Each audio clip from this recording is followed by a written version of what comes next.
台中市伫9月底要办 F1 的赛车的活动，3万张定价500块门票，拢一定互抢了咯。网络嘛出现真侪黄牛票哦。台中的警方就抓到一个姓吴的查甫人，伊要卖一张2900块到3500块的黄牛票，这人嘛已经互上班咯。本局刑警大队近日网络巡逻发现，有网友在 FB 社团公开贩售门票，附上数十张门票照片。 宣称保证邮票，为避免民众高价购买黄牛票，报请台中地检署指挥科技犯罪侦查队。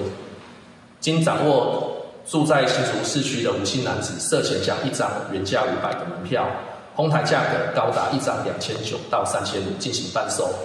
经循线查获，吴男到案，以涉嫌违反运动产业发展条例第24条之一，移请台中地检署侦办，并函请台中市政府运动局裁罚。 警方发现有人伫面册社团卖 F1 赛车的门票哦，佮强调讲拢是联合。台中市的警方是抓到一个姓吴的查甫人，伊讲哦，这票拢是伊伫网络顶头抢票买到的。